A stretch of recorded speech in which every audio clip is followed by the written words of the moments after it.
Bueno, estamos aquí con Gustavo Marangoni para analizar los hechos más destacados en materia económica de estos últimos días. Gustavo, ¿cómo andás? Bien, muy bien, gracias por la invitación. Bueno, gracias a vos por estar aquí.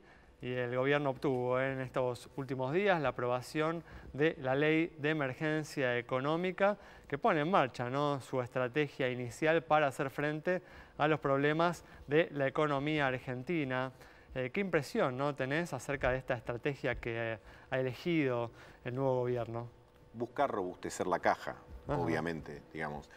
Primero porque es lógico, tiene a todos los acreedores golpeando en la puerta y quieren saber cómo va a pagar lo que puede pagar y cómo no va a pagar lo que no puede pagar. Exacto. Es decir, bueno, aquello que va a postergar, lo va a postergar cómo, hasta cuándo y comprometiéndose a recaudar de qué manera. Frente a eso dio la respuesta que conocimos, como decís vos, con el formato de la ley, que yo te diría es un ajuste fuerte de la mitad de la tabla para arriba.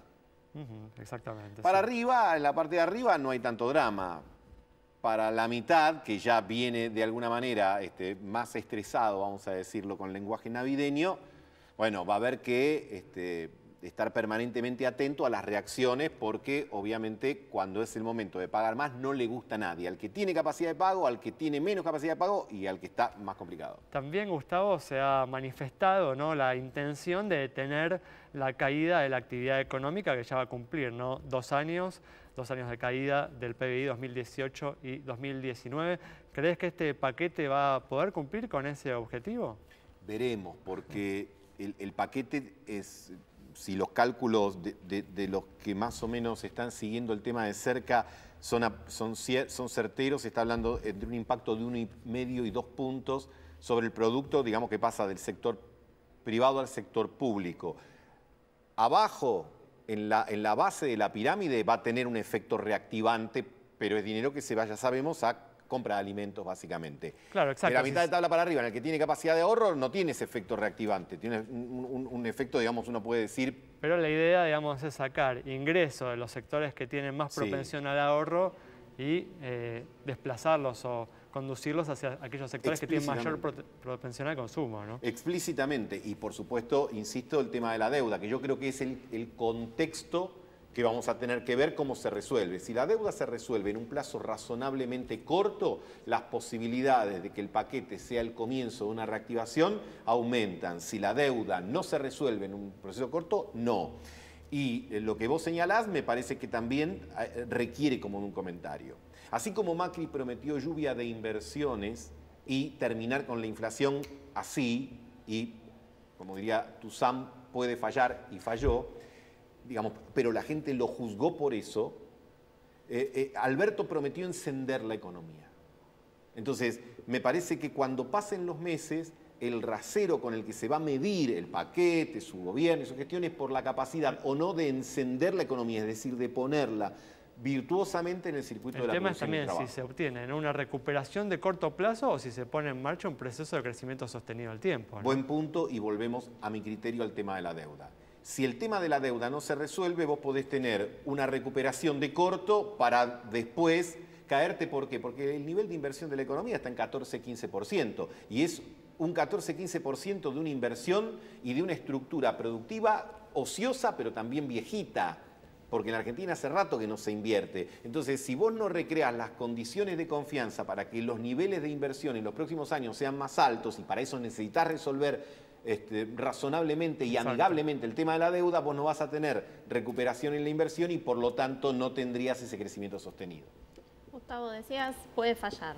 El gobierno se jugó mucho de su capital político de estas primeras semanas en el impuestazo que se aprobó la semana pasada. ¿Qué pasa si falla? ¿Le queda resto de capital político para seguir haciendo un ajuste un poco más importante? Mira, uno supone que un gobierno en la Argentina, donde además todo siempre puede fallar, un gobierno que recién empieza siempre va a tener ensayo y error, va a tardar en encontrar su velocidad de crucero. Me parece lógico, ningún gobierno en la Argentina arrancó con un programa, todos arrancaron con medidas. El programa, cuando tenés suerte, lo encuentran al año y medio, 2. Surruil para Alfonsín, Cavallo para Menem, el Fondo Monetario Internacional para Macri. Entonces, en algún momento este conjunto de medidas, que es hoy son eso, un conjunto de medidas redactadas bajo el contexto de una urgencia, de una verdadera emergencia, es para arrancar. El tiempo, solamente el tiempo, porque lo que yo pueda decir acá es tirar una moneda al aire, el tiempo dirá si esto deviene en un programa y deviene en una serie de cuestiones más orgánicas o solamente sobrevive como un conjunto de medidas. ¿Y cómo ves el tema cepo? ¿Lo ves como varios analistas nos decían, bueno, tenemos para rato, Sí, depende para rato. mucho de la deuda, como decías antes? Sí, obviamente, pero en cualquiera de las dos formas es para rato, porque hoy a lo mejor yo matiz con lo que dice el presidente, que imagino no lo va a preocupar mucho lo que mis matices, digamos, pero él decía, en la Argentina no hay dólares. No, en el Banco Central no hay dólares, Argentina está llena de dólares. En Argentina las cajas de seguridad, que son 600.000, están llenas de dólares. Los colchones, las latas de arveja detrás de la alacena, y ni hablar de los dólares de los argentinos en el exterior. El problema es que no están en el Banco Central, por eso el cepo va a durar mucho tiempo, llegó para quedarse. El tema después, por eso digo que es muy importante, y yo creo que el presidente está orientado a eso, es muy importante estar permanentemente, iba a decir el chivo de una marca de esas cremas que se ponen para las heridas, pero digo, estar ahí, como se ha reunido esta semana con la mesa de enlace y sobre todo con la clase media.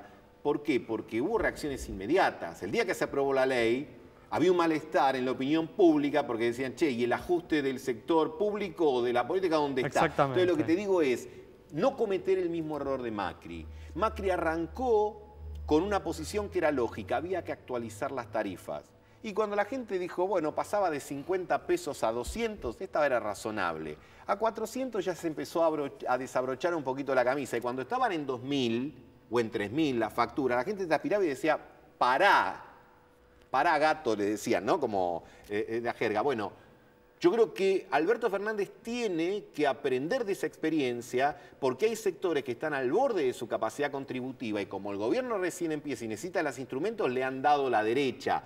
Pero vas a tener que estar permanentemente midiendo la reacción epidérmica de una sociedad que está, digamos, saturada de la presión tributaria. Claro, eso te iba a preguntar. ¿Le han dado a la derecha? Porque hay una percepción, ¿no?, de que justamente el ajuste está recayendo en el sector privado y que se requiere, se exige sacrificio del sector privado, pero en el sector público uno no ve, digamos, que nadie esté ajustándose el cinturón, ¿no? Bueno, por eso se habló de otras medidas que se van a tomar para tratar de dar eso, pero yo digo, eso lo vas a tener que tener como una constante. A ver, ¿viste cuando vos vas al dentista, abrís la boca y él o ella empiezan a trabajar y te dice, usted levante la manito y avíseme si le duele? Y uno está como un chico que retrocede 30 años en su biografía.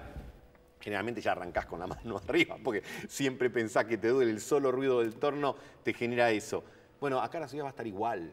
Y yo creo que hay que estar muy atento a esos gestos, porque, mira, si hay algo, una frase que patentó infelizmente Menem 30 años atrás fue cirugía mayor sin anestesia. Y uno decía, tenés que ser cruel, porque la anestesia se inventó para que la gente no sufra. Entonces, a mí me parece que acá vas a tener que estar muy atento porque hay sectores que están realmente con su capacidad contributiva. Por el momento parece no haber habido anestesia, ¿no? Bueno, a ver, arrancamos, digamos... Arrancamos onda, digamos, es una política a nivel Tinder o Happen, ¿no? Vas al hueso directo, no es trabajás o estudiás, qué música te gusta, de qué signo sos, como uno estaba acostumbrado a los bailes de acá. Es como esas aplicaciones que van directo a la pregunta que todos queremos responder. Y así arrancó el gobierno con su paquete de ley. Por eso me parece que el monitoreo permanente y la consulta con los sectores implicados, fundamentalmente con la clase media, para que no pase a este gobierno de carácter justicialista lo que le pasó en el pasado con la clase media. Muchas gracias, Gustavo. A ustedes por la invitación. Cerramos así este programa navideño con el análisis de Gustavo Marangoni sobre este paquete de medidas del nuevo gobierno. Nos reencontramos el próximo viernes a las 19:30 aquí en Metro.